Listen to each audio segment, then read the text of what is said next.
ఆయన పథకాలన్నీ కూడా దేశంలో ఉన్న రాష్ట్రాలన్నిటి కూడా ఆదర్శవంతంగా నిలిచిన పథకాలు కాబట్టి ఇవాళ చిన్న చితక పేద కుటుంబాలు కూడా ఉన్నతమైన చదువులు చదువుకోలేకపోతే ప్రతి ఒక్కరికి అండగా ఆ కుటుంబానికి అండగా ఉండి ఫీజ్ రియంబర్స్మెంట్ అంటే ఒక ఇంజనీర్ చదువుకునే స్టూడెంట్కు 50 నుంచి లక్ష రూపాయలు కూడా ఇవ్వడం జరిగింది.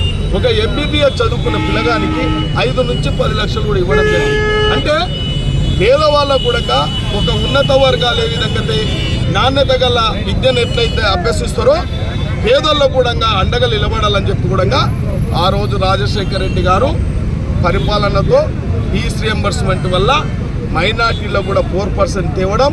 ఇవాళ మైనార్టీలు కూడా రాజశేఖర రెడ్డి ఇలా ఇబ్రాహిం కింద అభిమానం ఏంటంటే మైనార్టీలకు 4% ఇచ్చి మనల్ని ఆర్థికంగా రాజకీయంగా అధికారికంగా ఉద్యోగాలలో కూడా మమ్మల్ని ఆదుకున్న గొప్ప నాయకుడు కూడా ఇలా బాబర్ కానీ ఇబ్రాహిం కానీ వారి చెదరను ముద్రేసుకున్నారు. కాబట్టి ఈ ఏర్పాట్లు కూడా 1% 90% ఇబ్రాహిం గారు అంటే మైనార్టీకి ఆ రోజు అండగా నిలబడ్డ నాయకుడు రాజశేఖర రెడ్డి. కాబట్టి ఇవాళ ఒట్టి మాటలు ఓ తాగుబోతుడు చేయమని చెప్పిండు 12% ఇస్తామని చెప్పి అది సాధ్యం కాని పనులు కూడా చెప్పారు. కాబట్టి ఇవాళ 10 ఏళ్ళు మోసపోయినాం.